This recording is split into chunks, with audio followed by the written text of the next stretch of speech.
Another thing that people have taken as a given that seems to be, that could possibly be a complete fabrication. It might be another offshoot of this Mason's plan to just siphon off a bunch of money from the space program, but also siphon a bunch of money from the nuclear weapons program, because it seems like, and this was only brought to my attention through you and your post about it and the footage that you've shown, it seems like at least the test footage that we've seen of a lot of nuclear weapons from back in the day when they're telling our parents to duck and cover under their school desk to protect them from a nuclear blast, and you got the air raid sirens going off. Obviously, our entire culture was completely paralyzed by the idea of nuclear weapons. But when you're looking at the test footage, given back then it might not have looked fake. You know, back then they actually thought King Kong looked real in the movie, or Jaws looked real in the movie, but now we can see it's clearly fake. When you look back at that footage, it's oftentimes, it looks like the scale of, say, a subdivision where you're in an empty lot across the street aiming a camera at a farmhouse on the other side of the street, a lot over, and then the blast hits and the farmhouse just gets destroyed. The house just gets ripped apart. But what happened to the camera? You know, who's filming that? The camera is only a couple 100 feet away from that. And in some videos, man, this is the most compelling, is the blast comes from behind the camera. What the hell is that? The blast comes from behind the camera and the house gets blown away out into the background of the shot. And you're like, what kind of camera in that day and age could survive that blast, but an entire building can't? I mean, it seems way out there. You've changed my mind on a little of this. You've dipped my needle further into the fringe for sure.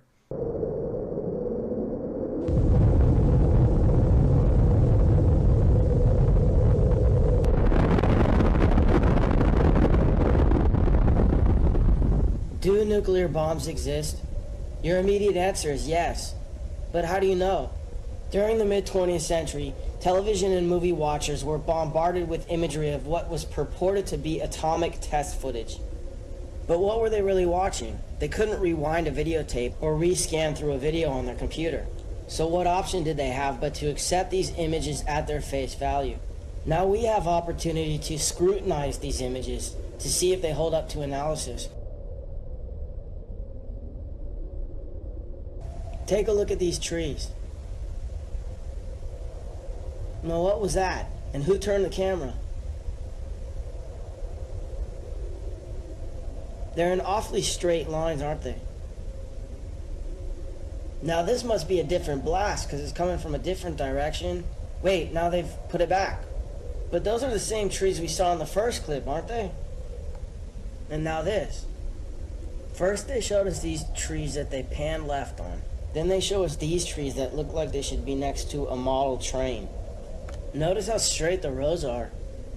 It looks artificial to me. Then they show us these trees again. Where's the forward camera? And then back to these trees again. And then they show us what looks to be a real forest that's been chopped down or torn down. Now take a look at this. It's footage of the first H-bomb test called Ivy Mike. Watch how it changes.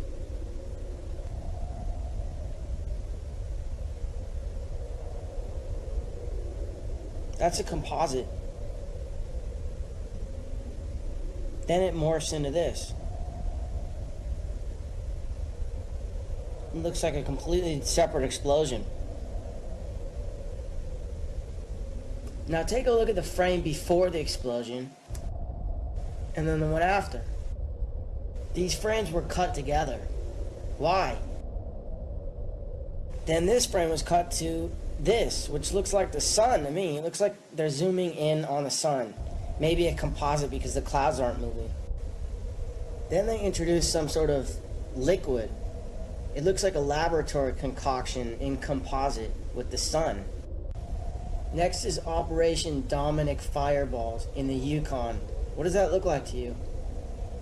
Watch it again. It's the sun. Now here's Operation Greenhouse. These guys are getting all ready to see what looks to be the sun again. The sun seems to start to expand. Maybe it's being zoomed in on. They worship the sun after all, Lucifer. So why wouldn't they use him as their greatest weapon?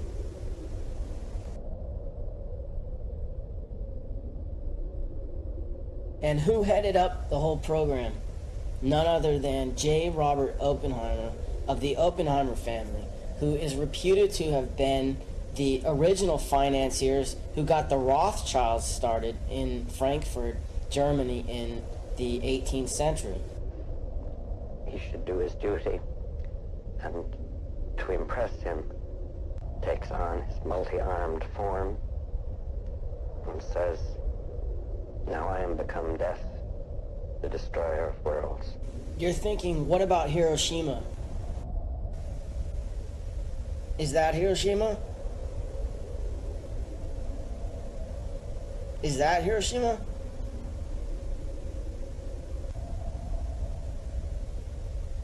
That looks like Hiroshima, but it looks like it's been carpet bombed. Check out this image of Rotterdam. Was that a nuclear bomb? Now compare it to this image of Hiroshima. Actually, this isn't Hiroshima, it's Tokyo after firebombing in 1945.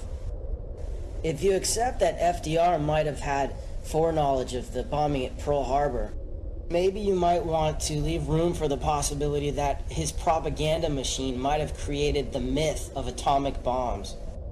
There's no question that the powers that be have ballistics with tremendous explosive capacity. But this shot, for example, could easily be high-volume dynamite. And what are we looking at here?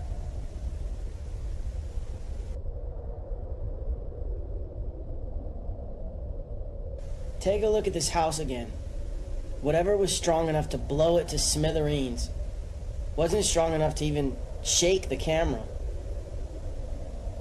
And look how high up the camera position is. Are we looking at another model? Now look at this bus and this car. Whatever's blowing them up is not moving the camera. And this building seems to blow up from the inside. Everything gets blown every which way except for the camera. Except look in this shot, it seems to tilt up a little bit.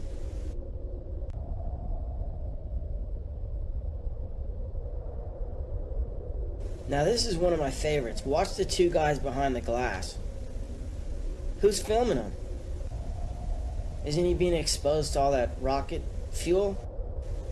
Anyways, I'm not trying to convince anyone of anything. If you're hell-bent on believing that they can blow up the world at the push of a button, then go ahead. But next time you hear a politician justifying the invasion of a country based on the fact that they supposedly have weapons of mass destruction, realize that they're not only lying about the other country supposedly possessing weapons of mass destruction, they also may be lying about the very existence of weapons of mass destruction. Do North Korea have nukes? Are the Iranians still trying to build a nuclear bomb? Are we perpetually on the brink of thermonuclear war? The governments and the elites that control them have such a history of lying to the public, can we not assume we are not being told the truth? From the Titanic to 9/11, the public have been fed one pantomime after another. Can we not be forgiven for questioning nuclear weapons, perhaps their tallest of tales?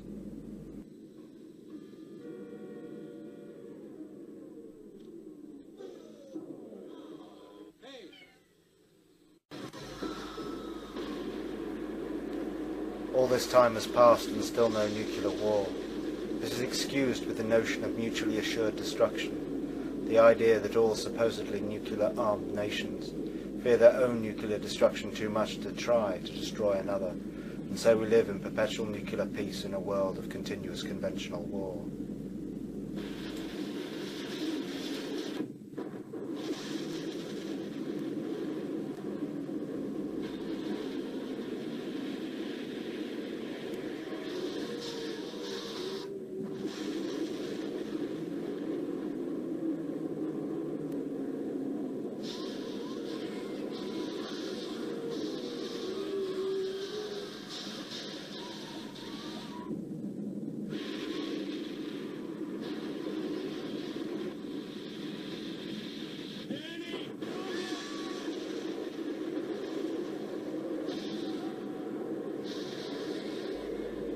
What if all war was a fraud, the banking elite controlling all sides, all playing for a draw, not trying to defeat their enemy, but controlling their populations with fear? Why not forget the weapons and simulate it all on computers? It's a bluff, John. Call it off. No, it's not a bluff. It's real. Hello, General Barringer. Stephen Falcon. Mr. Falcon, you picked a hell of a day for a visit. General, what you see on these screens up here is a fantasy, a computer-enhanced hallucination. Those blips are not real missiles, they're phantoms. Jack, there's nothing to indicate a simulation at all. Everything's working perfectly. But does it make any sense? Does what make any sense?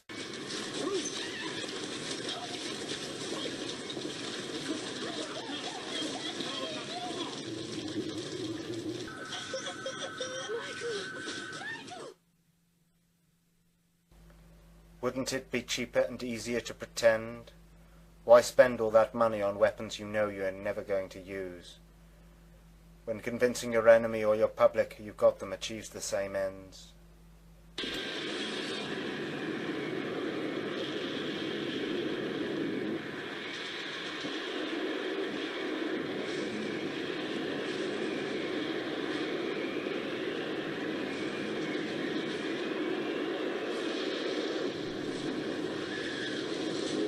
Would the elites want to endanger themselves with nuclear weapons considering what they can supposedly do? Do they want to destroy the world and hide underground in bunkers? Or is that just what they want you to think? They haven't done it yet, and I wouldn't hold your breath. Why have lots of nukes pointed at each other? Why not just have one very big one each, powerful enough to destroy the world? Would it not offer the same protection? If nuclear weapons exist, why do they tell us? Why aren't they kept secret? Surely it would be the best way to prevent them from proliferating. They are so secretive about all their other weapon systems, like HARP, directed energy weapons, railguns and coil guns and rods of God or kinetic weapons. Real or not, nuclear weapons are weapons of propaganda, designed to fill the public with fear, through which the elites control the population of the world.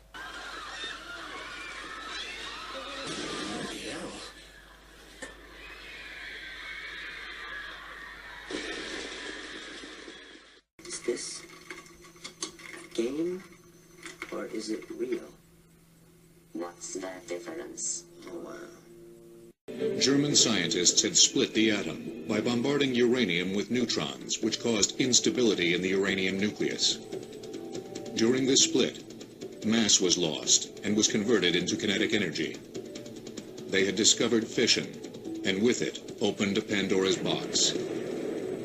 If each of those neutrons goes into another uranium nucleus and causes fission, then the first fission has led to more than 2 fissions in the next generation, and you can see that each successive generation has many more neutrons, and this causes an explosive chain reaction. If 2 masses of highly fissionable uranium in the form of a sphere and a plug could be brought together with sufficient speed inside a bomb, an exponentially increasing chain reaction with explosive force would result. It was known that the nucleus of one form of uranium, isotope 235, would split when it absorbed a neutron. When this happened, energy was released and more neutrons were created that struck and split other nuclei. When it happens continuously, it's known as a chain reaction. No one knew at the start how much fissionable material was needed to support an explosive chain reaction. That volume would be known as the critical mass. Another element, only discovered in late 1941 by Berkeley nuclear chemist Glenn Seaborg, also had the properties to explode in a chain reaction. And we immediately saw no one's mind was on anything but how can this be used for war? It gradually became clear. It's quite possible to make an explosion with this. It was this concern that led refugee German physicist Leo Szilard to reveal that possibility to the U.S. government. Together with Albert Einstein and Edward Teller, he composed a letter to President Franklin Roosevelt. It told of a terrible possibility. Germany had the talent and the knowledge to research and develop an atomic weapon. Delivering the letter to Roosevelt on their behalf was economist Alexander Sachs, a friend of Szilard and economic advisor to the president. Let's take a look at this letter. It may become possible to set up a nuclear chain reaction in a large mass of uranium. This new phenomenon would also lead to the construction of bombs, and it is conceivable, though much less certain, that extremely powerful bombs of a new type may thus be constructed. However, such bombs might very well prove to be too heavy for transportation by air. Major General Leslie R. Groves, the man responsible for the Pentagon, was placed in charge of the project. The project was massive, to design and build a device that existed only in theory from material that didn't exist in any quantity under unprecedented secrecy. Fermi tackled the first obstacle to the bomb, the question of whether or not a sustained chain reaction could be induced in a uranium reactor. Without the successively doubling power of the chain reaction, a bomb would be an impossibility. Fermi was one of the few scientists who was talented both in theory and in practice. He loved getting his hands dirty. Leo Szilard was the antithesis of Enrico Fermi. Szilard usually slept late. He soaked in the bathtub to get fresh ideas. While in the bathtub, Szilard remained focused on the competition, the German bomb effort. He convinced scientists in the U.S., whose community thrived on openness, to censor their own papers, so that they would not inadvertently help the Germans. This would also facilitate the hoax. The nuclear bomb hoax thrives on secrecy, and in fact, one of its main purposes is to create an apparent need for extreme secrecy within the government and the industrial military complex. One of the main purposes for the creation of the myth of nuclear weapons is the rise of the secret services. Nuclear weapons provide a perfect excuse for governments to keep secrets and tell lies to their populations. As a result of the nuclear weapon myth, the population demand it. Without nuclear weapons, there is little or no justification for keeping secrets and telling lies to the population, or for the organizations charged with that task. But sometimes we forget that security violations can be dangerous business too. If classified information about this test mission fell into enemy hands, the consequences could be disastrous to all of us, individually and collectively as a nation. Security is only common sense. Don't take chances. Avoid loose talk. Safeguard classified information. Report security violations at once. Prompt action may prevent a minor incident from developing into a serious one. Avoid writing about classified material in letters home. Be sure you're secure. Don't be careless. I hate a careless man.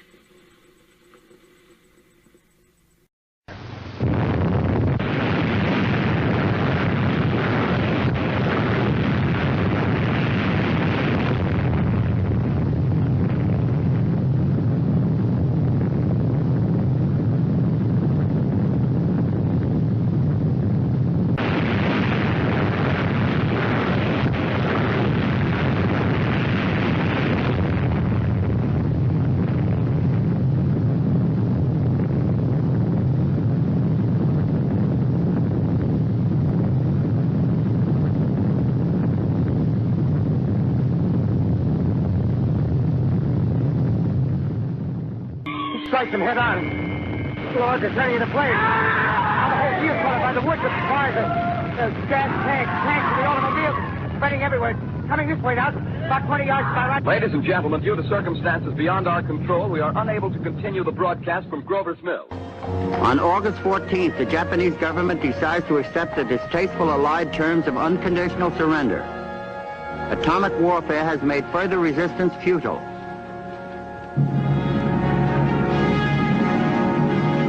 We aren't really sure what's happened. We're happy about the war ending, but I don't think everyone believes this thing about the atom bomb.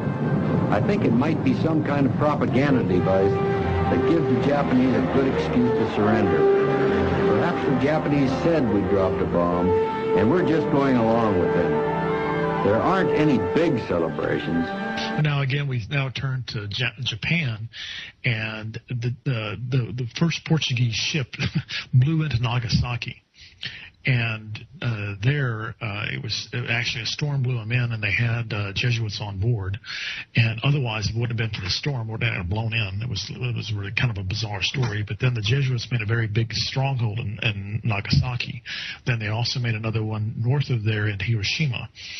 And then the Japanese monarchy and the Buddhists realized after about 4 generations of what was going on, and that they were using this as a political means, not as that's where again is they weren't trying to get more people into Sunday Mass. That was not at all. That's right. They weren't. That was not the goal whatsoever. That was like a secondary type of thing. So the whole thing was political, and they superficially kicked out the Jesuits. They killed a bunch of them, but there was so much influence already at the time that it was already too late. And basically, it was more again of a gesture to do it more than really actually to do any type of purging. Had they had to really do a purge, they would have to kill thousands of Japanese and also all along the way. But they just took out maybe 30, 40 Jesuits, and basically the influence stayed there. If I might humbly disagree with you on that, for the listener's sake, that I covered in my book, I showed that they did kill, I think, around 20 or 25 Jesuits. I think they crucified them, and it was just a public execution.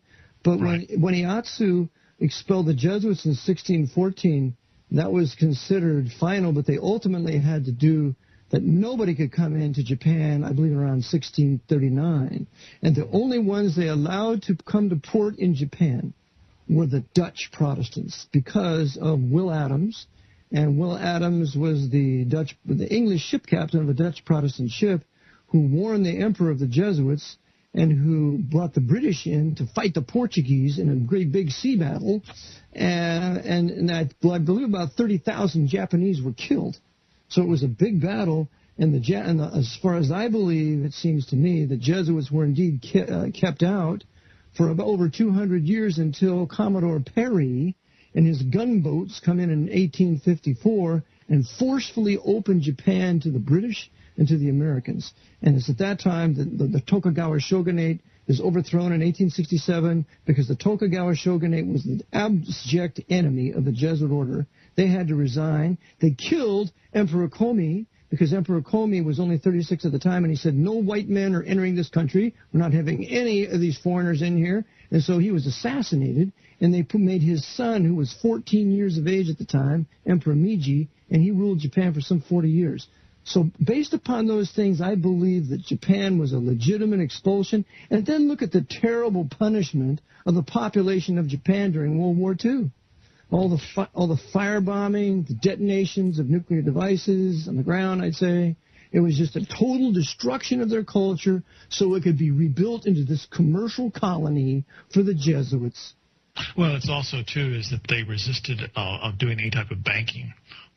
As in versus out of China when they first came in, is that even though you had certain emperors coming through, there was still a lot of banking that was done through the Vatican system in China.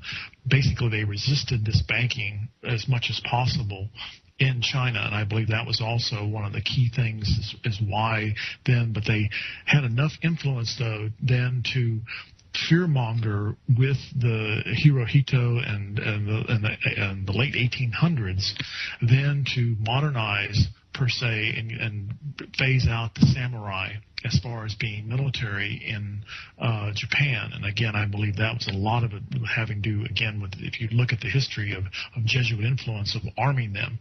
Now you had Japan set up. Basically, again, now the major influences of the Jesuits were Nagasaki and Hiroshima. Isn't that interesting? Is where, quote, the bombs, quote, went off. And we discussed this before. This is how much more we got here, a little bit. Is that we now have what we've discussed many times before, is that you had dirty bombs in the plains of the American plains. Yes. They dropped, and they had magnesium and they had uranium on the bombs themselves, but they made a kind of a big blast. But the actual mushroom cloud that we see today was actually a electromagnetic pulse device on the ground in the strongholds of Jesuit Hiroshima and Nagasaki, and exploded upwards. You had 8 Jesuits near 8 blocks away from ground zero. They emerge out of a bunker, and they say, well, the reason was because we were praying to the Virgin Mary. That's right. Why we survived. That's right. And even Malachi Martin mentions that in his book, The Jesuits, The Betrayal of the Catholic Church, how they emerged from ground zero unscathed, no radiation problem, and attributed to the miracle of the Virgin Mary. Yeah. Yeah. So and by the way, for this, the Pedro Arrupe, who was there overseeing it all, was made Jesuit general in 1965. Yeah, so that's interesting. Yeah, it just keeps on going. It is now 1938, at the brink of World War II, when he is unexpectedly assigned to become a missionary in Japan. Already multilingual, Arrupe dives into his study of Japanese and a lifelong mission of intercultural understanding. I must say that at the time, I did not focus on the transcendent aspect of the missionary experience, but rather on certain negative personal aspects, the discovery of a reality different from what I expected, and above all, the feeling of loneliness. And I experienced an even greater loneliness when I went to Ubi, 21 hours by train from Tokyo, for my first mission assignment, although I spoke Japanese only very poorly. Another important personal event was my imprisonment for 1 month in Yamaguchi. Japan was at war and I was suspected of espionage. I spent days and nights in the December cold, entirely alone. Many were the things I learned during this time: the science of silence, of solitude, of severe and austere poverty, of inner dialogue with the guest of my soul. August 6th, 1945, begins as an unremarkable morning for Arrupe and his young Jesuit students on the outskirts of Hiroshima. The hum of an approaching airplane does not seem particularly threatening. They're used to hearing armadas of bombers overhead. Today, there is no siren to raise the level of fear.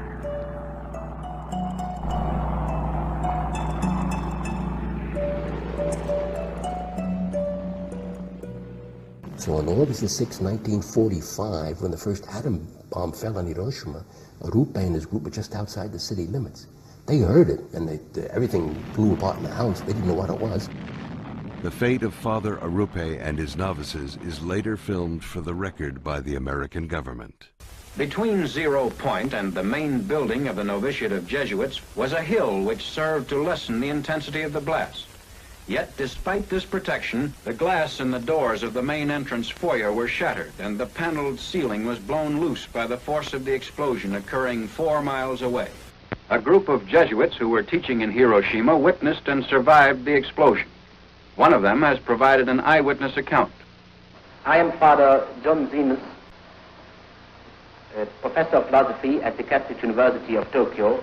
It is under management of the Jesuit fathers. What were you doing in Hiroshima at the time of the explosion? Well, my philosophical class was evacuated from Tokyo to Hiroshima about 5 months ago, and I was staying with my class at a house of studies at the outskirts of the city of Hiroshima. Could you describe exactly what happened in the morning of August the 6th? I was in my room, which faces the valley, and suddenly I saw a light, like magnesium light, flashlight, which filled the whole valley. And looking out of my window to find out the reason for this peculiar phenomena, I saw nothing besides this light. And turning from the window to the door of my room, I heard a crash. It may have been 10 seconds after seeing the light, the flashlight. And immediately I was covered with splinters of the window frames and glass sticking into the walls and actually my flesh itself. After a while, we saw a procession of people coming from the outskirts of the city up the valley.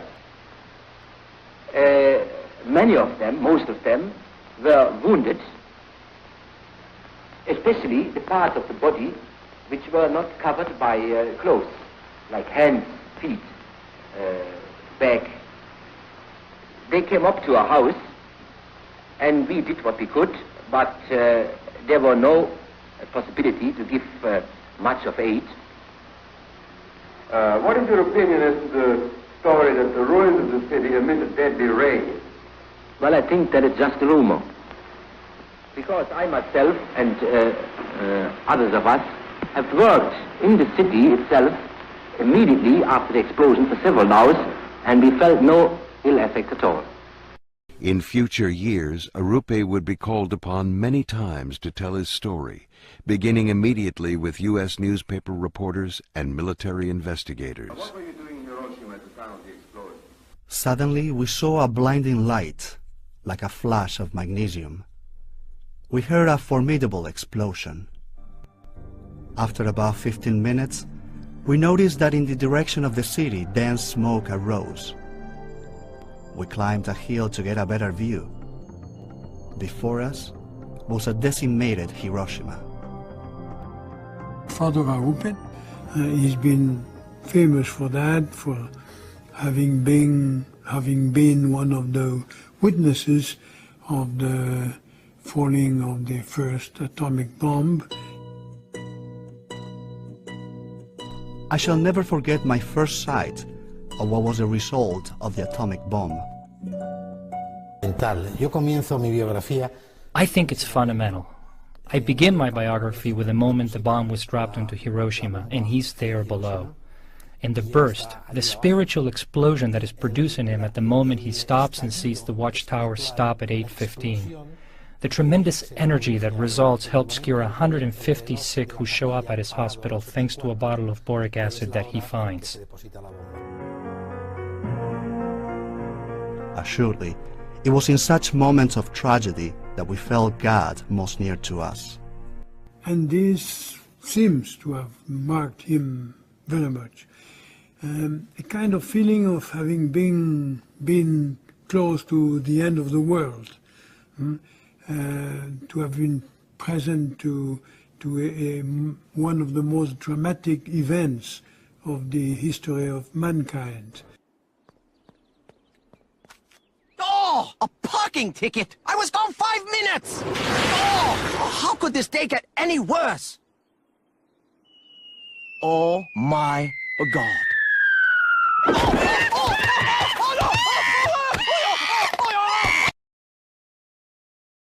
Another thing that people have taken as a given that seems to be, that could possibly be a complete fabrication. It might be another offshoot of this Mason's plan to just siphon off a bunch of money from the space program, but also siphon a bunch of money from the nuclear weapons program, because it seems like, and this was only brought to my attention through you and your post about it and the footage that you've shown, it seems like at least the test footage that we've seen of a lot of nuclear weapons from back in the day when they're telling our parents to duck and cover under their school desk to protect them from a nuclear blast, and you got the air raid sirens going off. Obviously, our entire culture was completely paralyzed by the idea of nuclear weapons.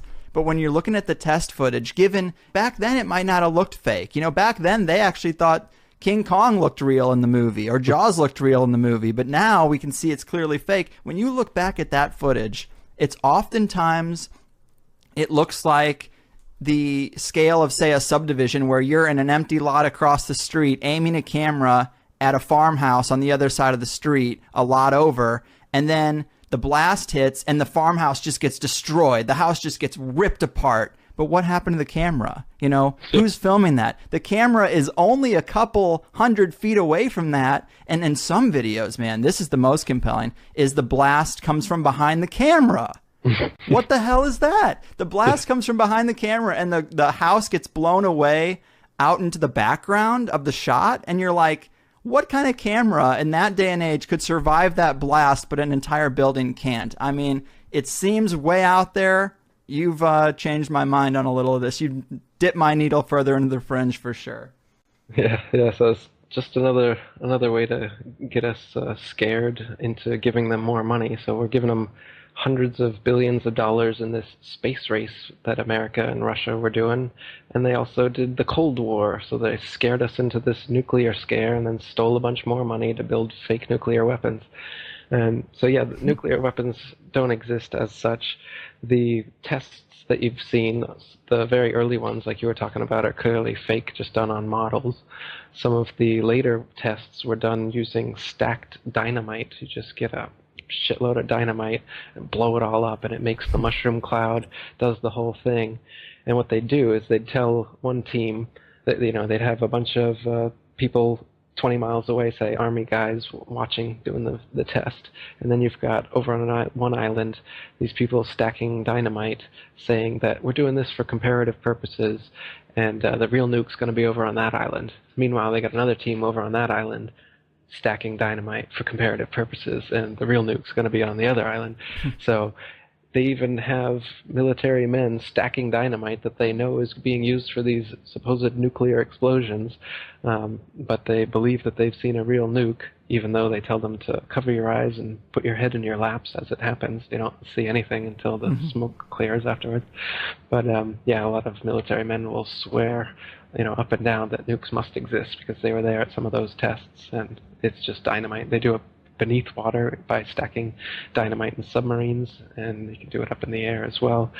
The Hiroshima and Nagasaki nukes, you can see that they're clearly two superimposed explosions, one on top of each other. There's two smoke plumes made to look like they're one. I actually used this technique several times. If you look at this nuke footage, there's if you go to my website, Nuclear Weapons Do Not Exist, you'll see these 3 documentaries that expose the thing completely. And so not only do so for instance, in Hiroshima and Nagasaki, what happened is that they were firebombed. So the cities were leveled just like Tokyo was firebombed, and the damage is comparable. But they claim that it all happened from one blast. But this is clearly not true, because flowers and plants started growing within a month, and they say nuclear radiation would exist for hundreds, thousands of years and would cause birth defects and everything. But nowadays, Hiroshima's a bustling city. Everyone's living there. Everything's growing there. Radiation's not a problem. There is some radiation after any explosion, so you would be able to go there with a Geiger counter and get some radiation, especially right afterwards, but it dies down quite quickly. And nuclear power, one of the most prominent nuclear physicists in America, he's dead now, Galen Windsor. He was involved in setting up most of the nuclear power plants in America.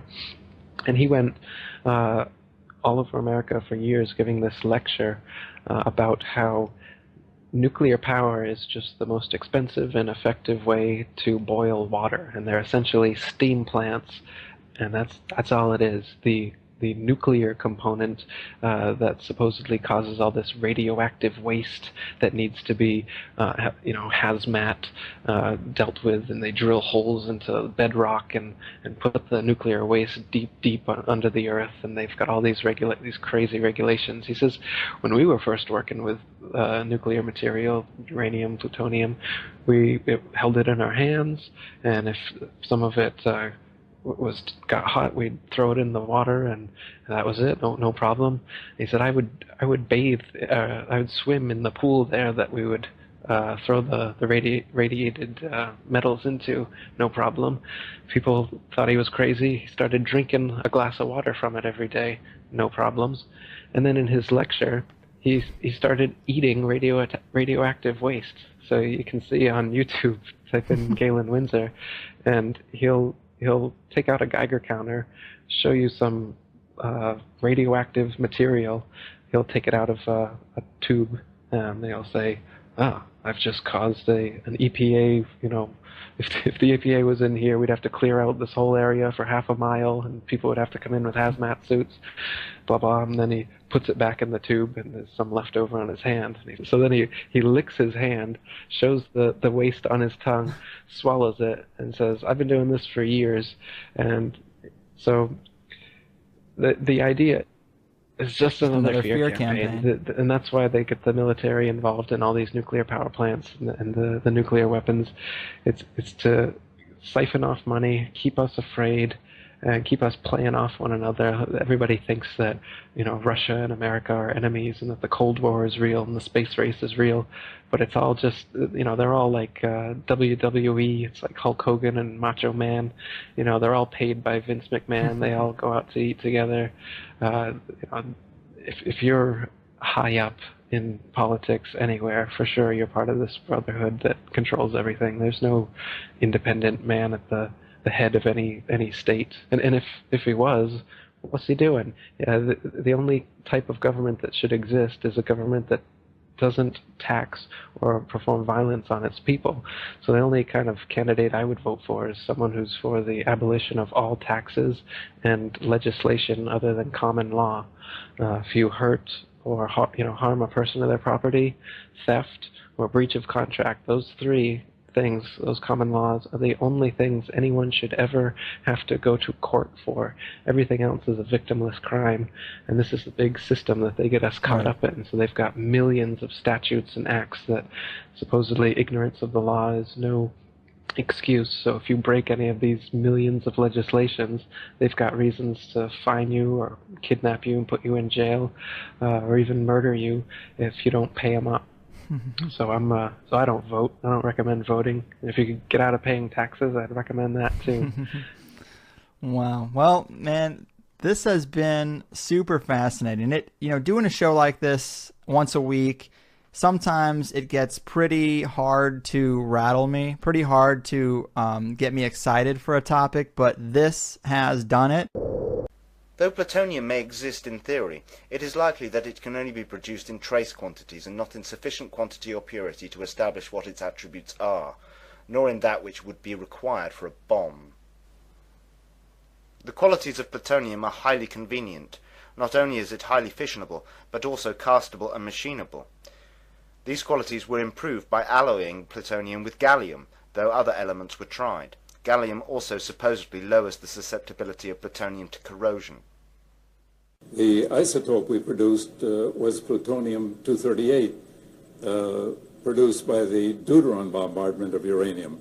Then a month later, joined by Emilio Segre, we identified in this room the isotope of importance, plutonium-239, and isolated it so that it could be have its fission properties measured at the 37-inch cyclotron. But Hanford depended as much on chemical separation as it did on the reactors. The chemistry was Glenn Seaborg's, massively scaled up from his University of Chicago team's ultra-microchemical work. We had been working with what you call tracer amounts, invisible amounts, detected by its radioactivity. But we couldn't deduce the chemical properties with certainty that way. We needed to work with actual ponderable, weighable amounts.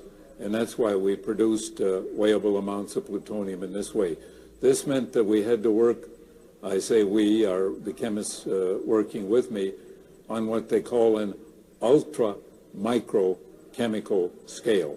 Scientists and dignitaries awaited the detonation of the first atomic bomb in a desolate area of the New Mexico desert, known aptly as Jornada del Muerto, or Journey of Death.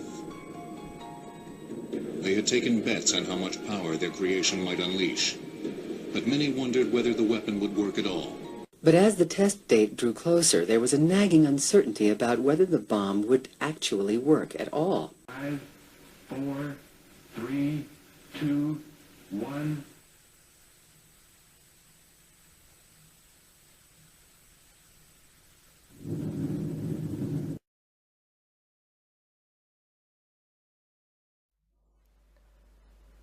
Despite the uncertainty and the doubts, the implosion device worked first time. With all the technical difficulty they admit to in making such a device, we do not expect a good few failures before you got it right. Of course, it worked first time because they faked it. As with all subsequent nuclear tests, it was fake. 5:30 a.m., July 16th, 1945. The world entered the atomic age. With an intense flash, a sudden wave of heat, followed by a tremendous shock wave. The ball of fire extended 40,000 feet.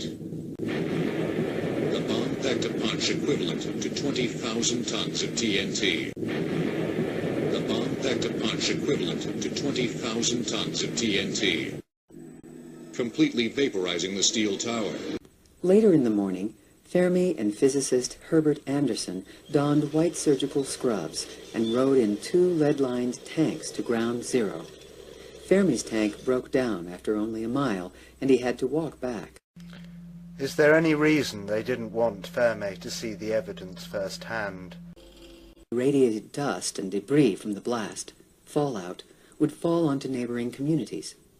At a few locations, detectors showed rises in radioactivity, but they dropped quickly. Few people laughed. Few people cried. Most people were silent. I remembered the line from the Hindu scripture, the Bhagavad Gita. Vishnu is trying to persuade the prince that he should do his duty, and to impress him takes on his multi-armed form and says, "Now I am become death, the destroyer of worlds." I suppose we all thought that one way or another. The explosions were mostly created using large towers of hundreds of tons of TNT. A short time before the Trinity test, they detonated such a tower of 108 tons of TNT. The Trinity test was probably a larger such tower, of 1,018 tons of TNT. May 1945. The hot New Mexico desert seemed far from the ravages of war in Europe.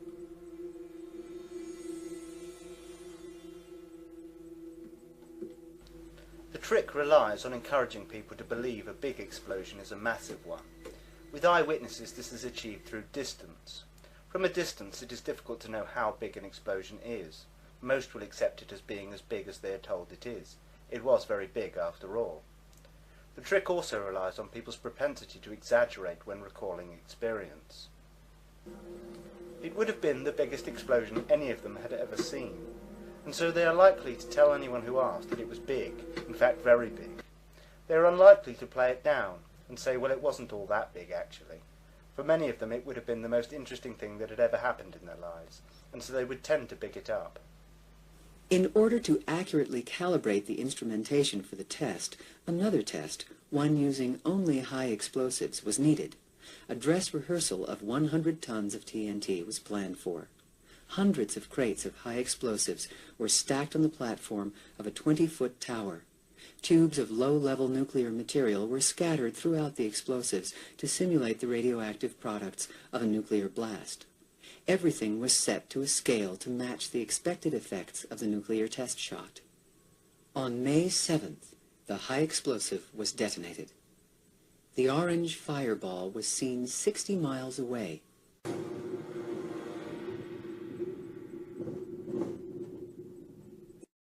How big is this explosion? How big you perceive it to be depends very much on how far you think it is away and what you have to compare it to. The myth of the blinding light that supposedly makes nuclear bombs distinct from conventional ones is achieved using floodlighting and possibly mirrors, and possibly through the burning of elements such as magnesium within the explosion itself. It is often illustrated to the public with shots of extreme shadowing, which can easily be created in a studio.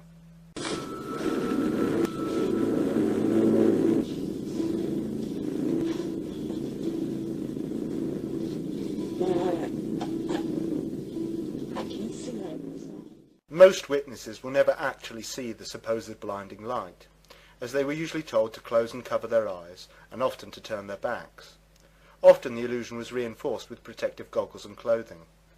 The footage is generally put together using footage of smaller explosions, without anything in shot to provide size comparison, mixed with footage of the sun, sunsets, and clouds filmed using time-lapse photography.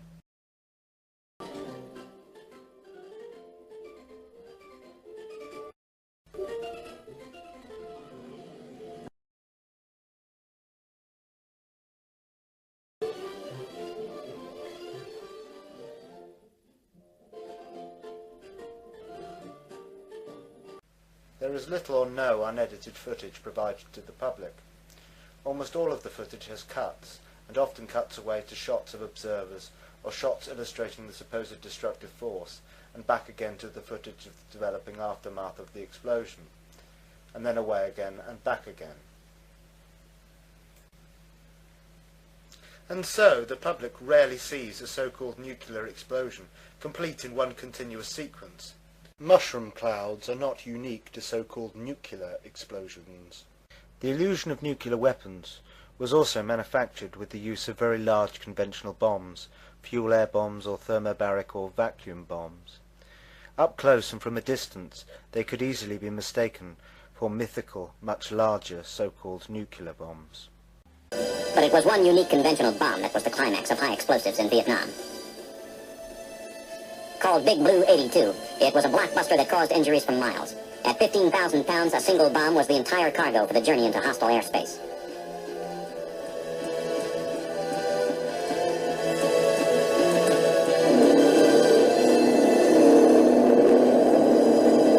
Delivered from the hold of a C-130 cargo plane, the bomb was slowed by a parachute and drifted to its target.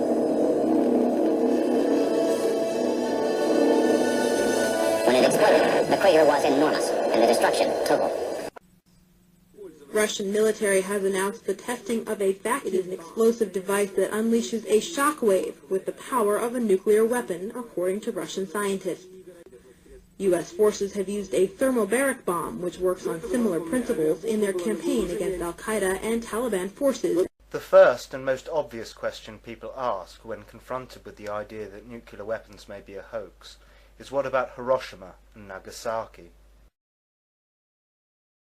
While the scientists at Trinity site waited for the test in the New Mexico desert, the primary components of the gun-type uranium weapon were being hoisted aboard the cruiser Indianapolis. The ship set sail for the Pacific island of Tinian in the Marianas. A few weeks later, on August 6, 1945, a B-29 named Enola Gay took off in the early morning hours.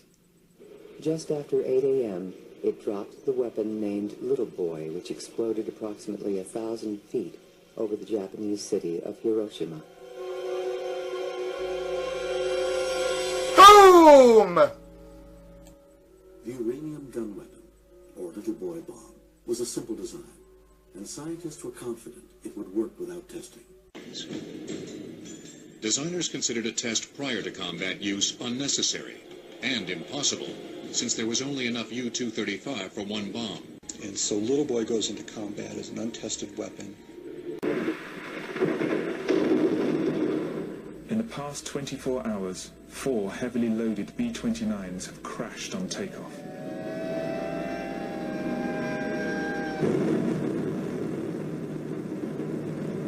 Parsons' greatest nightmare is the catastrophic consequences of a similar crash, this time with a fully armed atomic bomb on board.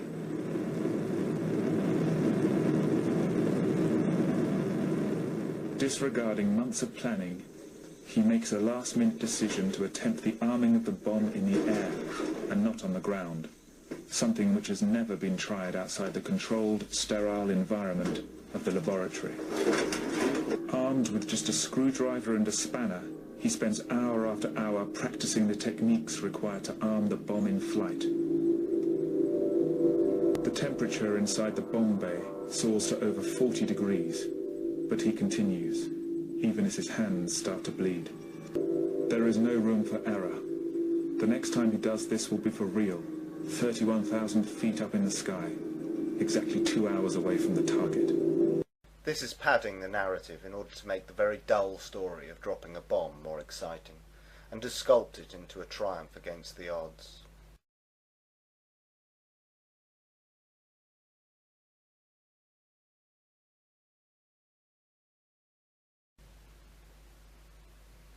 The footage of the mushroom cloud over Hiroshima appears to be 2 plumes of smoke filmed in such a way as to make it look like one larger plume of smoke.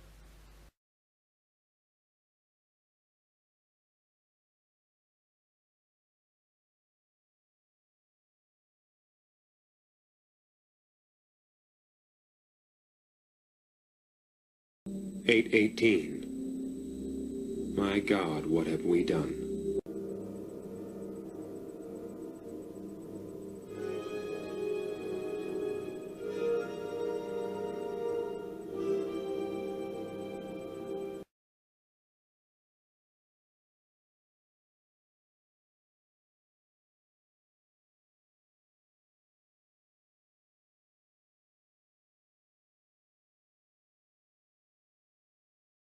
The damage to Hiroshima and Nagasaki is not consistent with one single blast. The damage is uniform. Wooden structures have been burned away. More substantial buildings remain, with roofs and other flammable parts burned. It is remarkably similar to the damage caused by conventional firebombing. In Hamburg, Darmstadt, Kassel, and most notably Dresden, firebombing was used in such a way as to create an effect known as a firestorm, where a fire attains such intensity that it creates a central column of rising hot air, inducing strong inward winds which supply oxygen to the fire, which significantly increases combustion. The better comparison to make is with Tokyo, where the construction of buildings was more comparable, and conventional firebombing led to a similar death toll, casualty figures, and damage. Japanese cities consisted mostly of wooden dwellings, and burned easily. Hiroshima and Nagasaki and Tokyo were destroyed by fire. This is not in dispute. It is claimed that in Hiroshima and Nagasaki that a singular atom bomb caused these fires. It is likely that Hiroshima and Nagasaki were firebombed in much the same way as Tokyo, and that the story of Little Boy and Fat Man is entirely fictional. At 8:15 in the morning of August 6, Japanese time, the first atomic bomb hit an enemy target. The bomb was aimed to explode above 0 point, a spot in the city at the junction of the Motoiso and Ota rivers. The bomb was intentionally set to explode well above the 0 point to dissipate its radioactivity. Here is the pictorial record of the result. At 0 point, directly beneath the explosion, the soldier in the scene is pointing at the spot from which all damage to the surrounding area was measured in terms of distance from the center of the blast. Within a mile of 0 point, the devastation speaks for itself. But in these very ruins, Army cameramen have found and filmed pictorial evidence that tells in twisted steel and stone the effect of death-dealing atomic power. For example, this was the site of the main Japanese military headquarters. There were approximately 20,000 Japanese military personnel stationed here. They are among the missing. A lone concrete smokestack indicates where a bustling factory once stood. Reinforced concrete buildings seem to have withstood the explosion fairly well, the damage varying with their distance from 0 point. Within an area of a mile to a mile and a half, this type of building was the only type to withstand complete demolition and destruction.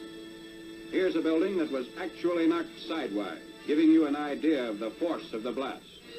The direction of the blast is graphically told by the slant of this parapet, a concrete wall.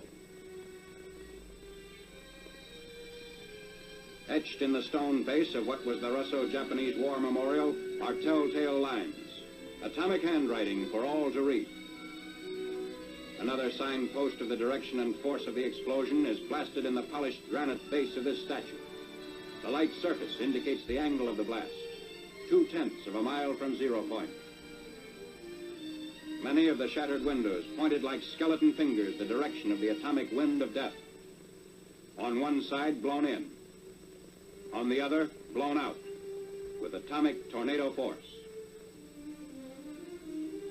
Inside, the flash burns on the chairs give eloquent testimony on the heat of the blast a mile from 0 point, which singed the mohair upholstery like a blowtorch.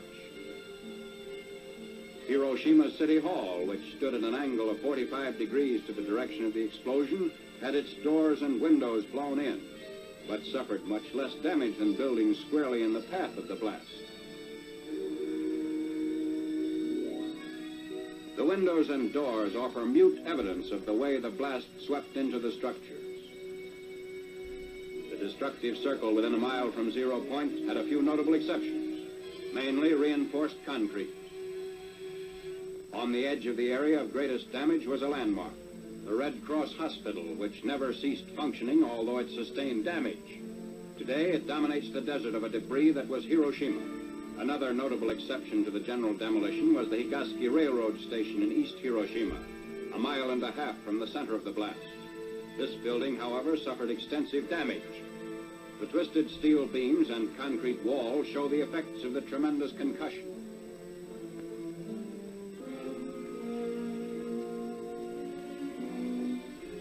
What's left of the Commercial Museum, within 0.2 of a mile of 0 point also gives indication of the tremendous push of the explosion. The downward force of the blast turned the roof of the commercial museum into a reservoir. Amazingly enough, bridges did not suffer too badly at Hiroshima. This steel rail bridge, 1 mile from 0 point, had the side toward the explosion virtually blasted by flying particles, which removed almost all the paint. But the side away from the explosion did not need a new paint job. Roads in the area fared better than buildings or bridges. Shortly after the fires died down, traffic was resumed. Today, these highways through the ruins are again in use. Beside our military traffic trudge the survivors of vanished Hiroshima, the first city in history to be atom-bombed into oblivion. It would be easy to ensure the bomber crews responsible for the firebombing of Hiroshima and Nagasaki didn't survive the war. And it would be easy to convince people to lie, with bribes and with the idea that it is a noble lie that would bring an end. Where is the big black scorch mark we saw from the bird's eye view of the Trinity site? It's all so much more dramatic when you add dramatic music.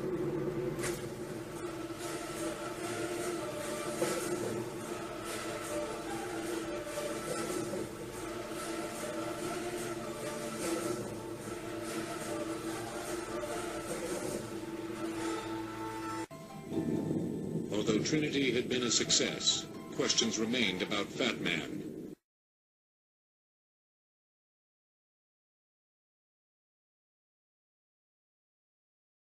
Three days later, another mission carrying the plutonium implosion weapon named Fat Man detonated over Nagasaki.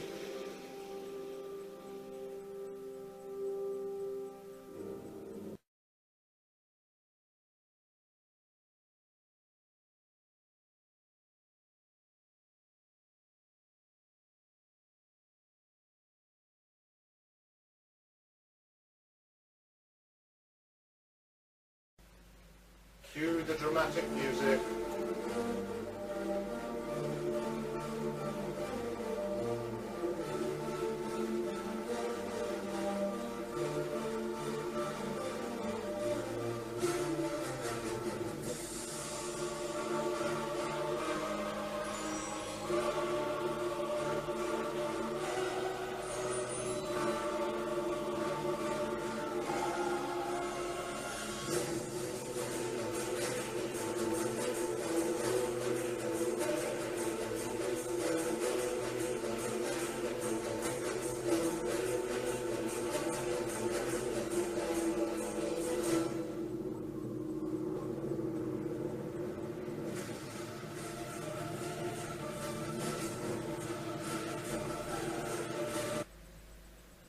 Hopefully by now you're beginning to see this for what it is, pure Hollywood.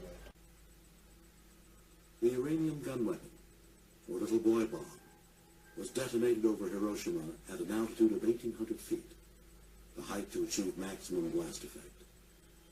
3 days later, the Fat Man implosion bomb was detonated over Nagasaki.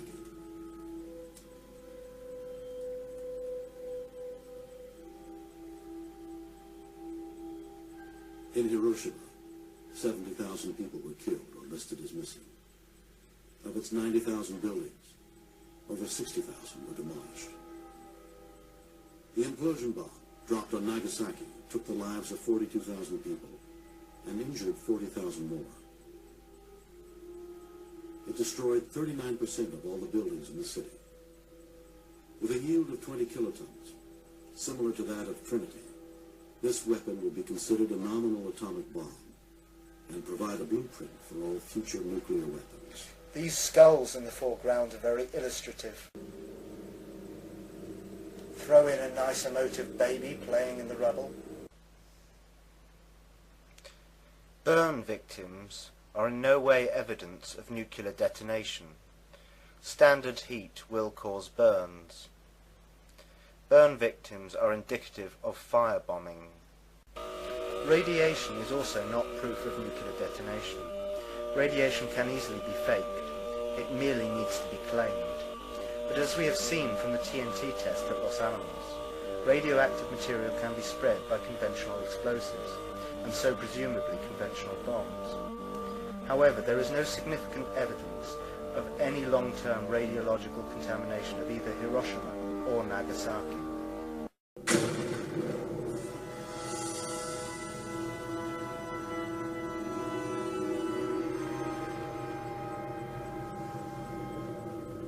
Baker, a much bigger explosion, was probably large amounts of submerged explosives.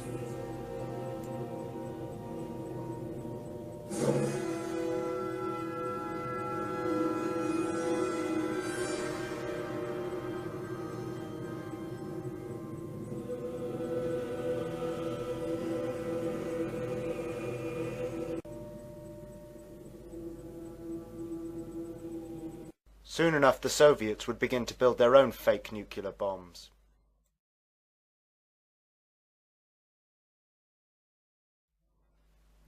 August 29th, 1949. The Soviets faked their first atomic bomb. Making a device that will cause a nuclear explosion is one thing. Making deliverable nuclear bombs is a further challenge. Mass manufacturing these devices so that they can be stockpiled, ready for use as and when needed, brings with it further difficulty. It is not denied that nuclear weapons have a lifespan. This is good for the industry, as the need for periodical replacement generates ongoing revenue. I'm Galen Windsor, and I thought I'd share a few hands-on practical things that have to do with this nuclear scare scam. Now, you've heard that gamma energy, the kind of energy that comes off a rock like this, is the most penetrating, most damaging of all radiation. And not only that, here is uranium, the parent of radon, and they say if you can detect radon in a home, then it's bad. If you exceed the EPA's limit, it's reason to run you out of your home. Spend $13,000 like they did with Stanley Watrous' house in Pennsylvania the other day to get rid of the radon, to ventilate it out through. Ridiculous. Let's take them one at a time. This is a rock that I picked up in Natarita, Colorado. 16% weight uranium. High-grade uranium. Hot. I read a thing the other day that says they had high-grade uranium, and lo and behold, it's too hot to transport, so they had to bury it on site. Oh, wonderful. Let's talk a little bit about radiation. If we can, yeah, are we picking up? If you put the probe right there, the meter goes off scale, and you can hear it, all right? Hot. Radiation, gamma radiation is the most penetrating of all radiation. Oh, is it? All it's got between the rock and the probe is my hand. Doesn't count so pretty much, does it? What if I put the rock behind me?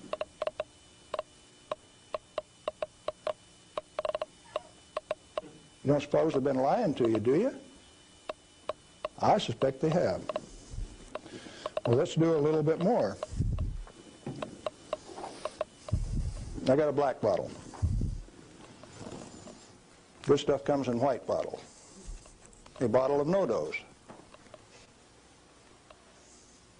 You can send children down to the drugstore to buy no-dose. All they need is money. In this are 660 white caffeine pellets. And this one is uranium oxide, U3O8. You can't buy it for love nor money. The state of Washington sent 2 of their Gestapo agents over to my home to confiscate my uranium samples on the 17th of December last year. Got a challenge. I'd like to have somebody in the room volunteer to take all of this bottle or all of this bottle. The only thing that I'll tell you is that one of them won't hurt you and the other one will kill you. Do you want the white stuff or the black stuff? White stuff? You do. There's enough in there to kill 4 men your size. the government says we got to ban this material. It's radioactive. Let's check it in the bottom of the bottle. Not very radioactive. Let's take the cap off. Oh goodness, very radioactive. This instrument will only count gamma, energy. It's just energy. Light's coming from those lights, only you're getting lots of infrared from the lights as well as ultraviolet. Energy response, and it's very carefully damped to only discriminated so it only gets the energy that comes from this. I don't want it to respond to a light, just to this. Cost me $1,000 to get an instrument that will just respond to this and not to that. This is radioactive by any definition. Radioactive material giving off radiation that is read by an instrument like this. The daughter of this, radon, cannot be read on this instrument because it gives off alpha particles. An alpha particle is a dye-positive particle that comes from the nucleus. It has 2 protons and 2 neutrons, therefore an atomic weight of 4, and it's minus 2 electrons. And if you grab it with a high ionization potential counter, it'll count. But if it travels 2 inches in air or through a piece of paper, it picks up 2 electrons, 2 beta particles, if you will, and becomes helium gas, and it won't count on an ionization chamber. Did you know that this thing right here is giving off helium gas? Alpha comes from uranium. Okay, radioactive material. You pour it out in the hand, and that's radioactive contamination. Is it radioactive? Yeah, it is. Very radioactive. Now, decontamination is nothing but scooping it back up and putting it into the bottle. I just now decontaminated my hand. No, I didn't do such a good job. Not good at all. Is it still radioactive? Yeah, that's called residual radioactivity. Now, under the decontamination rules of the government, when you decontaminate somebody like this that's that contaminated, and this is certainly a reportable incident under current DOE regulations, when you decontaminate him, it has to go down a controlled drain so that you don't disperse radioactivity. Do I qualify as a controlled drain?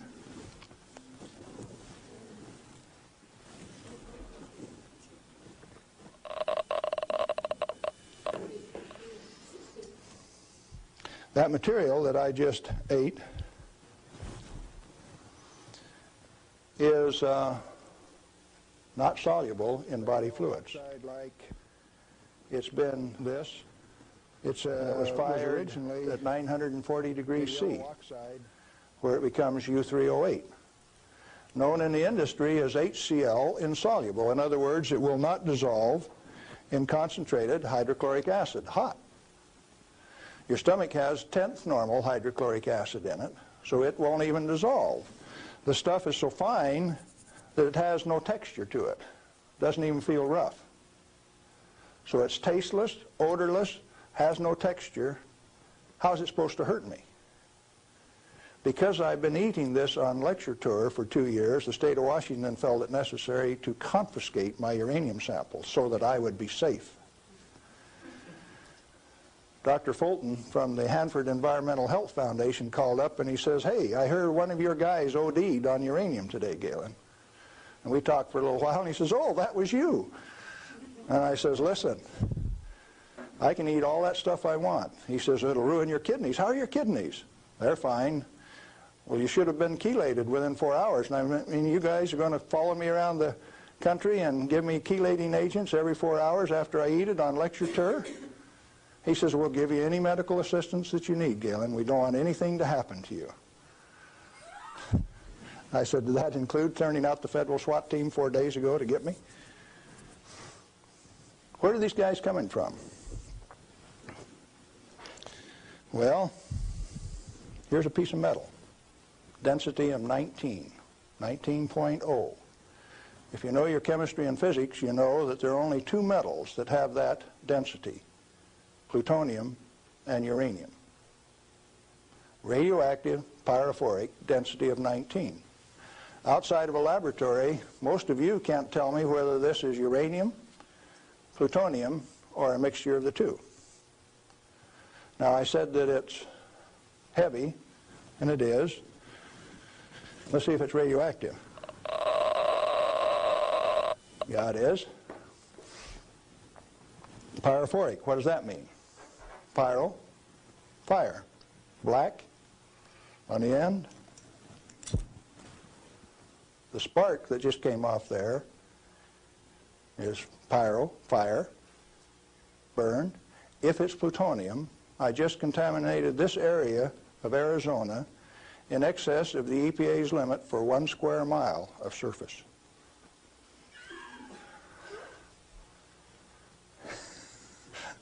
Somebody laughed. It's serious. The end of progress altogether says that I just contaminated you in excess of the limit for 1 square mile. It's now silver on the end. Tomorrow it'll be black because it self-oxidizes, this black color like this, all by itself. Plutonium does that and uranium does that. Is it hazardous?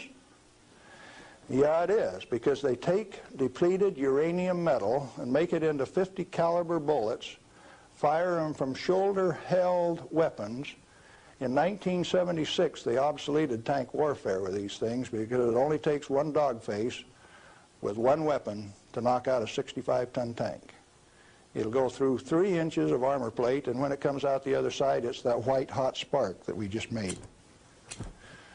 And the 5 men in that tank are dead, because it'll burn all of the oxygen out of the air and burn their flesh. 1976, they obsoleted tank warfare, and you never even knew that. They make 10,000 of those bullets every day in the United States. We got enough in arsenal to sink all of Russia's tanks, and our boys in the Defense Department don't even talk about it. Yeah, it's hazardous to your health. Reminds me, lead is hazardous to your health too, isn't it? Particularly if it's in a 45 slug like this and it hits you right here going about 2,600 feet per second. It's not the material, it's the impact from the velocity. Let's be very specific in the words that we use. This particular chunk of lead came out of a human body. My son, who's a deputy sheriff, thought maybe I could use it on tour. That's called dying of lead poisoning. Anything less is a figment of the imagination because it's not soluble in body fluid either.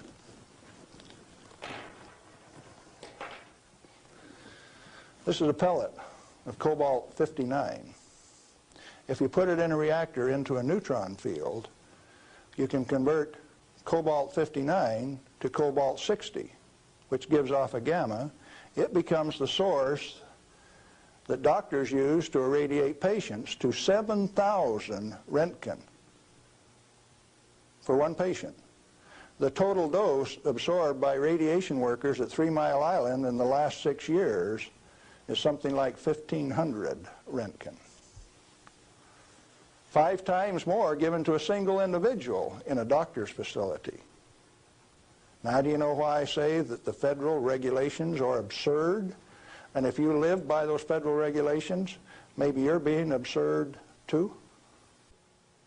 This same material that's labeled high-level waste by our current government, our current Congress.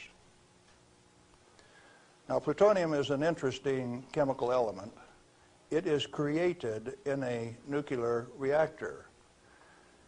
The Manhattan Project built 8 of these reactors at Hanford. The first one took 12 months from sagebrush to nuclear steam to build, and it had never been done in that size before. How could they do that? Why did they do it? To create this element called plutonium. Plutonium has been assessed as being the most hazardous material on Earth. Now, from the standpoint that you can make an atomic weapon out of it, yes, it is quite hazardous, because a piece of it that big, 2.5 kilograms, that's only 5 pounds, is the force that delivered 20,000 tons of TNT equivalent over Nagasaki. Indeed, it is hazardous. The one over Hiroshima that had fully enriched U-235 in it was 5 times as big. So plutonium is more dangerous than U-235, is it not? By a factor of 5. It takes 5 times as much U-235 as it does plutonium. Therefore, it is the most hazardous thing. Enter the great pretenders. They said that 5 grams of plutonium, properly distributed over the face of the Earth, would kill everybody on Earth. Now, if you can only get one 20-kiloton weapon to go on 2,500 grams, how's 5 grams going to kill everybody on Earth? Early on, I had a fear that said, if there is this much fissile material, that can undergo a chain reaction, we called it in the beginning, then if you set a match to it, all the fissile material in the world is just going to keep right on going. Totally unfounded fear.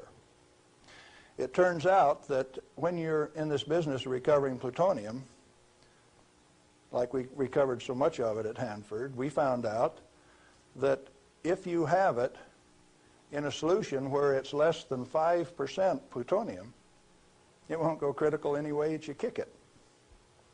And when you get it to 100% plutonium, you better be careful. Because if you put it in more than a 5-inch diameter cylinder, you're playing with fire. You can undergo what is known as an uncontrolled criticality, accidental criticality. The air turns blue. If the cylinder is sealed, it will explode from steam pressure. And that steam pressure builds up in a millisecond, which is about that long. No, you don't horse with it. And then you find out that those 8-foot thick shielding walls on those canyons were put there because they didn't know how much was a critical mass. They says, if we make a mistake, we don't want to die, so we will provide the shielding. And so the shielding thing started for no other reason than they didn't know what was a critical mass. Well, through the years, we got pretty good at telling what a critical mass was. And I have worked in a plant where I had half a critical mass in this hand, barehanded, dressed in street clothes, half in this hand, wearing a lab coat, and I'd put this half in a pocket on this side and this half in a pocket on this side and walk down the hall. If those two ever got together, there would be a blue flash. They never got together because I was in between them. And we do that every day. And each half had to meet definite dimension characteristics. And so we'd take them down and pass them one half at a time, and they'd measure it and say, yeah, that one will pass, and then we'd pass them the other half, and that one will pass too, but they were carefully put in separate bird cages so they couldn't get together accidentally. Well, those of us who worked with it enjoyed it. We knew what we were doing. We worked at it. When the President of the United States decided not to operate that fuel reprocessing plant, I started scrambling to find out what was going on. Many things had been done in the name of health and safety. Don't get burned. You got to have a safety record. You have to be safer than anybody else. We were already safer than anybody in the whole world. Well, you can't afford to get burned with this. You've got to enforce the limits. You've got to keep it. And I says, hey, that's not what the ball game is at all. I'll bet you the ball game is something else. And in 1982, when the Congress passed the Nuclear Waste Policy Act of 1982, a guy by the name of Mo Udall, I don't know whether you people in Arizona have ever heard of him or not, authored that bill. It's called the High-Level Waste Disposal Act of 1982. The material he called waste is the reusable uranium fuel that I had been working on for 32 years. Needless to say, Mo Udall and I do not agree on whether that material is waste or not. The name of the game then is, who owns the plutonium and how much is it worth? The government says bury it 3,000 feet deep in basalt, and we'll hold a contest among the states to see who gets to bury it. Oh? Why do you want to bury it? Did you ask the owners? Who is the owner of the plutonium? May I submit that it's most likely the nuclear power ratepayer. He is paid for the mining, the fabrication of the parent uranium, power generation, and is being charged in advance for its burial. If you're paying for it, to whom does it belong? How much is it worth?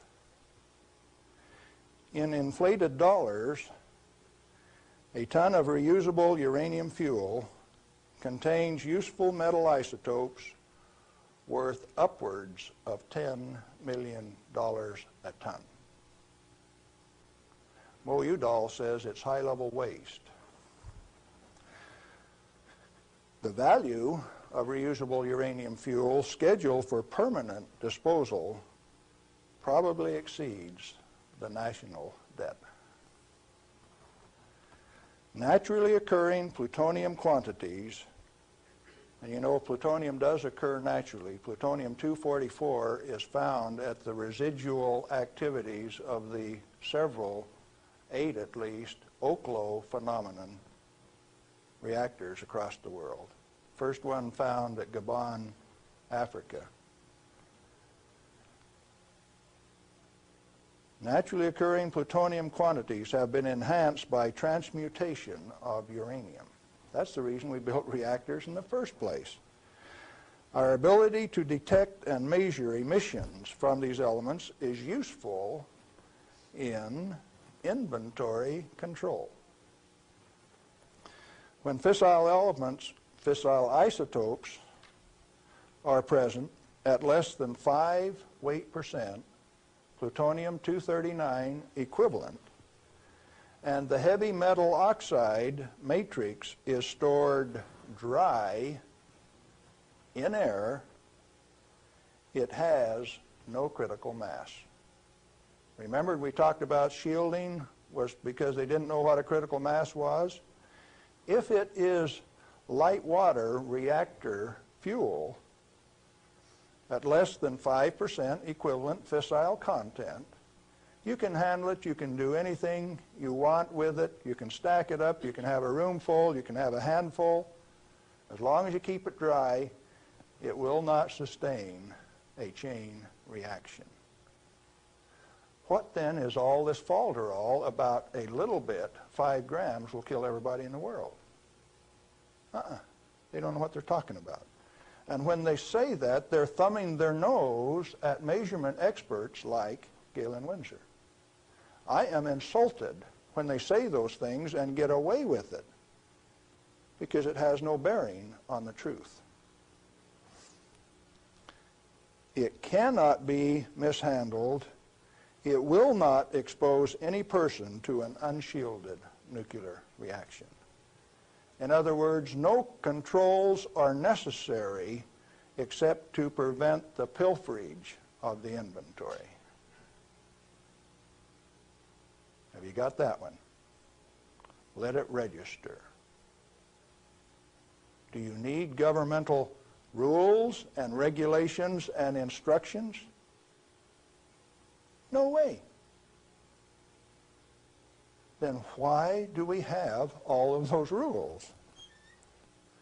Inventory control practices capitalized on the fear of undereducated masses who work in the industry, I didn't say anything about ordinary people now. I'm talking about the people who have worked in the industry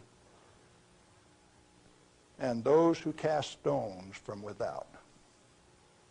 The Ralph Naders, the Jane Fondas.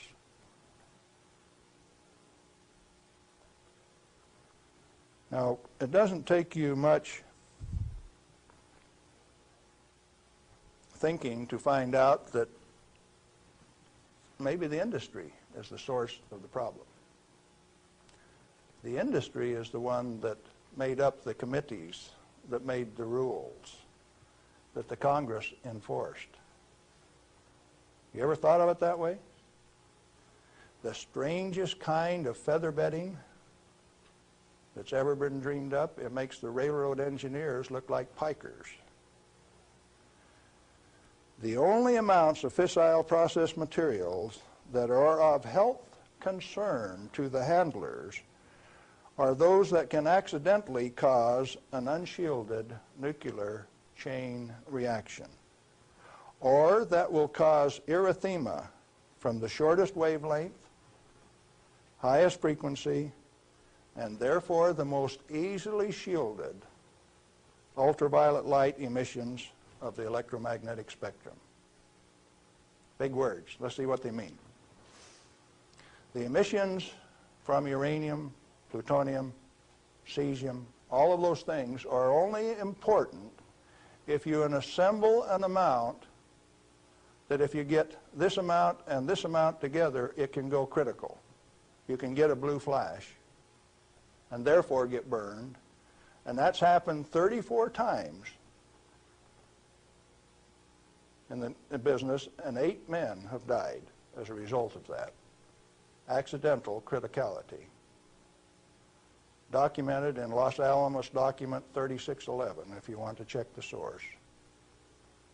Or if you've got enough of it together that it's giving off ultraviolet light of this particular wavelength and frequency without any intervening shielding, enough to burn you, sunburn you, erythema, reddening of the skin. If it's less than that, if the effect is less than that, then what is the problem? Excessive government regulation. That's what's the problem. Why then are we still playing this game that any amount of this material is of hazard? Reusable uranium fuel, which has been isotopically enhanced in power-producing reactors, is a valuable national resource, not a high-level waste. The utility operators recognize the future worth of this commodity. Mo Udall, in that Nuclear Waste Policy Act of 1982, imposed a tribute of $1 per kilowatt hour, $1 per megawatt hour on all electricity produced in a nuclear plant so that they can research and develop methods to throw it away.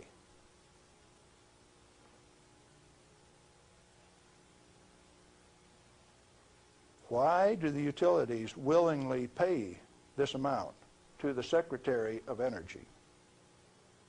To limit their liability exposure. Who pays that amount anyway? The consumer of nuclear generated power. You have no choice, and therefore I call it a tribute. At the same time, they have provided their own storage basins at these reactors at ratepayers' expense to retain ownership control of the plutonium resource. So you consumer, you ratepayer, you taxpayer are paying for the storage of this fuel, and WNP2 at Hanford has storage that will take them through the turn of the century, and yet every day they are paying a tribute to the Secretary of Energy with the concurrence of the United States Congress and signed by the President of the United States in 1982, 83. Who was that? Ronald Reagan. They have provided those storage basins at ratepayer expense to retain ownership control of the plutonium resource. I started playing a game one day, 7 years ago. I says, okay, Portland General Electric, you've got the Trojan reactor, you've got a storage basin problem. I'm going to make you an offer. I made them an offer that says I will take all of your spent fuel, FOB your basin, if you will give it to me. In other words, I will take it off your hands at no expense to you. I will ship it, I will store it, I will do everything that needs to be done to that fuel. And you know what they told me? Can I quote them? Go to hell, Galen Windsor. We value it more valuable than platinum or gold. We're going to play the plutonium futures ourselves. Now, where did I learn that the name of the game is who owns the plutonium and how much is it worth? The first plutonium I saw was in a glass tube on the newsreel when I got back from the Pacific in 1946. And that they had in a glass test tube, they said, was worth $500,000. Certainly they had less than 5 grams of plutonium in that tube. That's pretty expensive stuff. And so for the show, they put a pot underneath it in case they dropped it. They said, we don't want to have to pick it up out of the rug.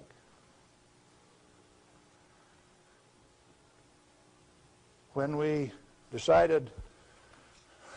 was decided for us not to operate this plant, plutonium was guaranteed on buyback by the federal government at $43 a gram. That's quite a price drop, don't you think? When that price guarantee went away in October of 1971, the price of plutonium became $10 a gram. It steadily went down to where its present worth on the market is a minus $2 a gram per year. That's what it costs you to hold on to a plutonium inventory on a material that has been declared worthless by the utility owners and rubber stamped by the Congress of the United States, and they're spending billions of dollars digging holes in ordinary rock so that they can throw it away, dispose of it. Okay, what are you going to do with it? Reusable uranium fuel may be properly stored in air-cooled, dry storage in a cost-effective manner. Nuchem in Germany offers this immediate and long-term option as a necessary and safe step prior to reprocessing. They're doing it in Europe. At least 4 regionally located facilities are available in the United States where this concept can be used right now.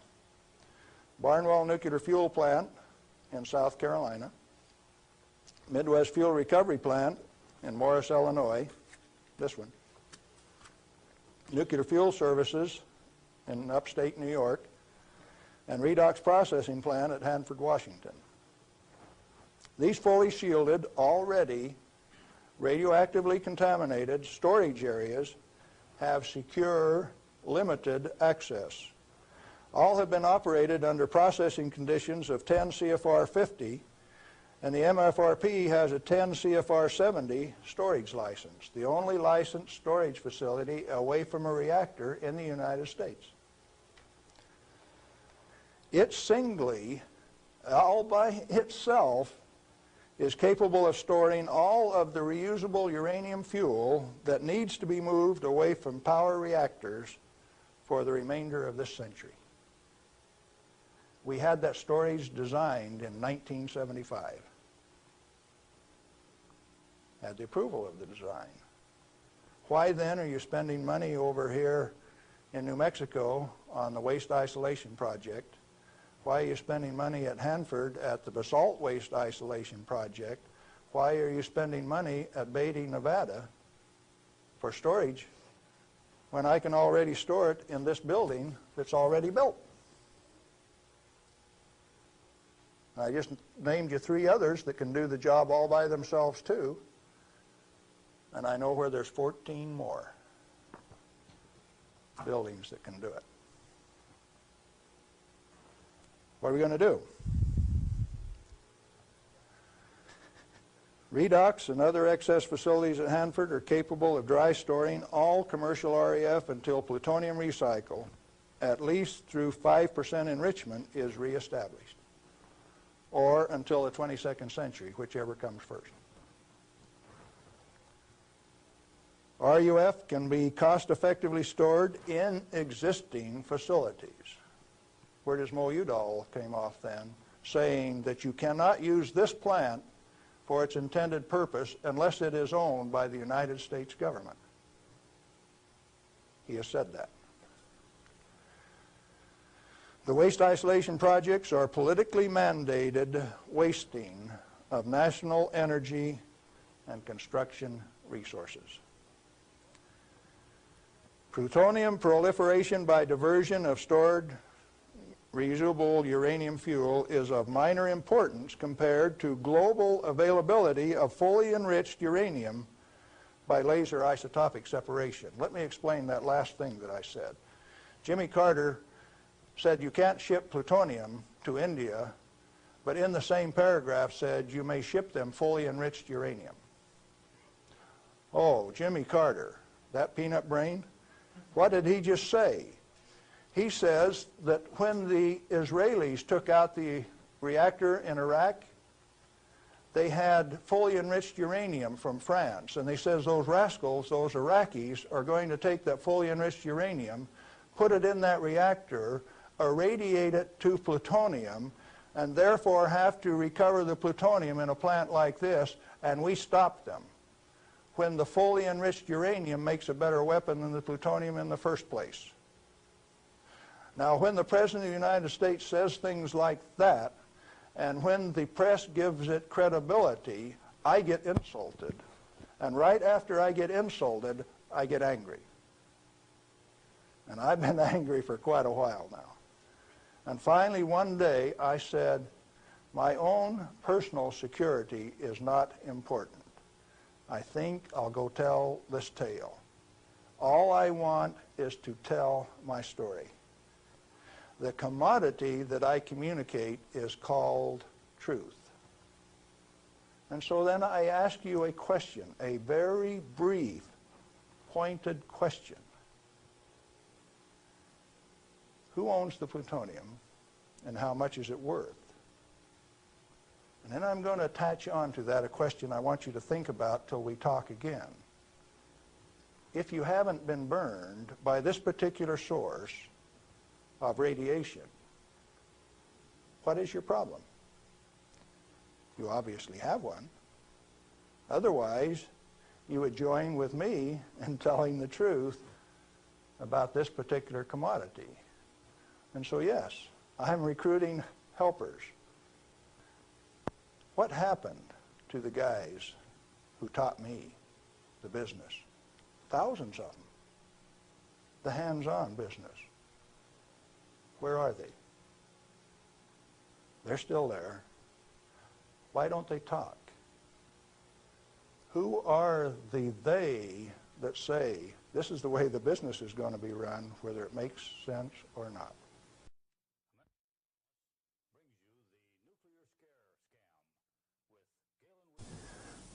We're back with Galen Windsor, and we're talking about the nuclear scare scam. Galen, it seems to me that from what I've heard you say that the scaring of the people is better than a lock and key to keep this stuff out of the hands of those who might be interested in investigating and keeping this valuable material hidden for just an elite few. This is probably the way that it works best. And so then the secret was to keep from letting other people know that it could be handled, because first of all, we weren't accepted by the community, and the materials that we were working with, they feared, but there were certain few people that realized its real worth, its potential to be used in ways other than to support our national defense. Let me ask you a question, Galen. Are you worried about do you have reason to be worried about your personal safety? Because the kind of people that you're describing here are powerful people. I wonder if you're still around. I wonder how much longer we can expect you to be in this game.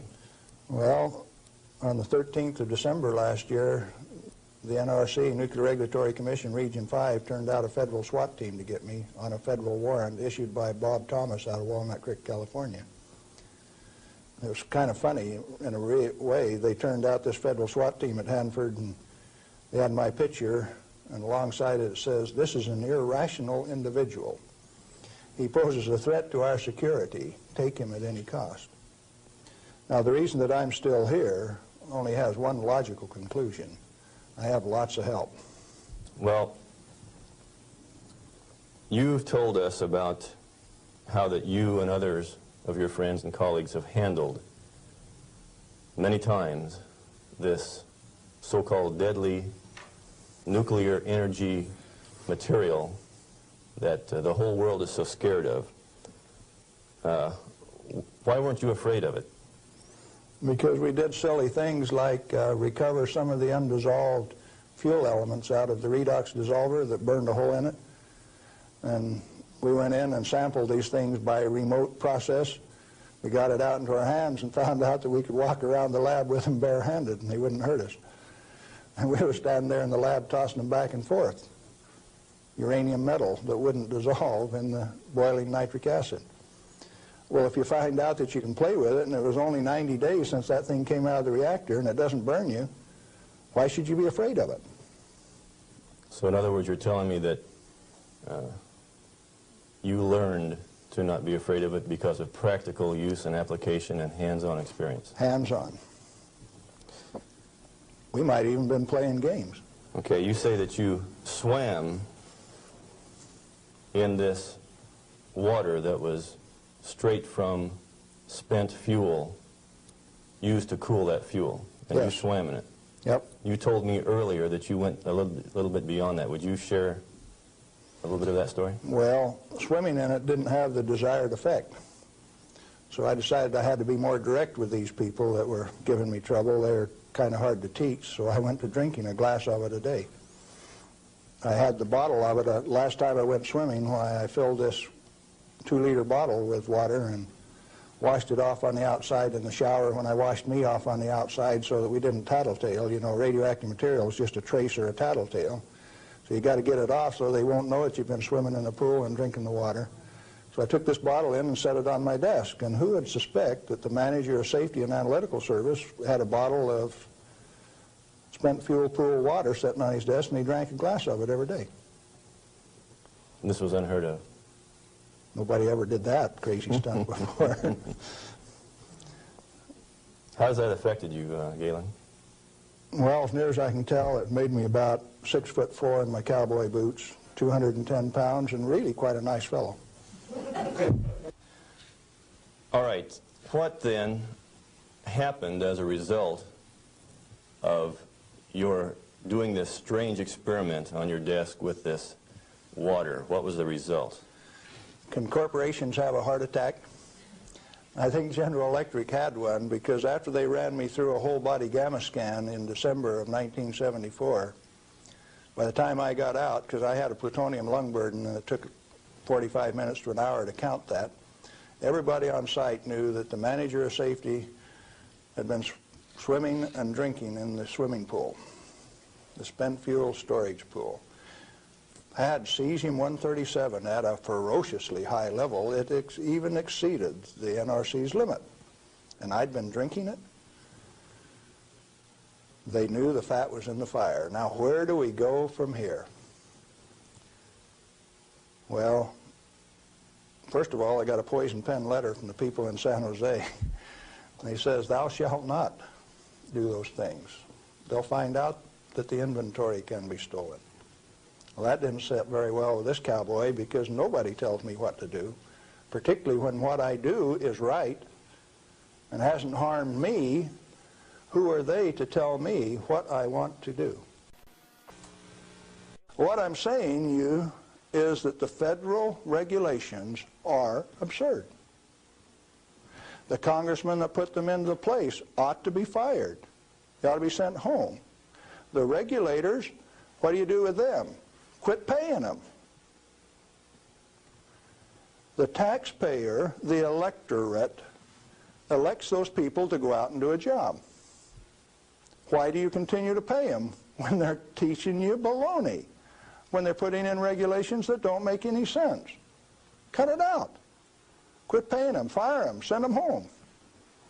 The term I grew up with says can them. Is it easy? Apparently not. You haven't got the job done. The majority of the Congress is irresponsible, amoral, atheistic, irresponsible. Let's see, how many more adjectives can I drum up? But that many. Let me tell you. We as the people sent a bunch of rascals out to the energy store with a signed blank check. And we say, hey fellows, if you run out of money, just go build us a good power plant. If you run out of money, come back and we'll give you another signed blank check and guarantee the payment out of the ratepayer's pocket. I found out that it doesn't hurt me. You need to find out that it doesn't hurt me or you. In fact, the only reason for the existence of these big transcontinent distribution lines would be if they could compete with a small mass-produced reactor sitting in your backyard. Why don't they want you to? Because they are the federal energy cartel. They like to set the price, the total availability, and whether you can hook onto it, and if you don't pay your bill, cut you off. That's called power, domain, and control. And they like that. They do not want you to be energy independent. If you had one of these sitting in every 10-block area in Phoenix, you could tell the rest of the world to go get lost. Oh, there's another use for that heat. You could heat your homes in the wintertime, or you could cool them in the summertime with it. Heating, ventilation, air conditioning, they call it, HVAC. In countries where it freezes, you could run that hot water out and chase the frost away in the spring and in the fall. And they found out that plants grow faster in warm water anyway, so you'd irrigate with it all summer. We got troubles in this country. I'm telling you what the problem is. Doing something about it, responsibility is yours.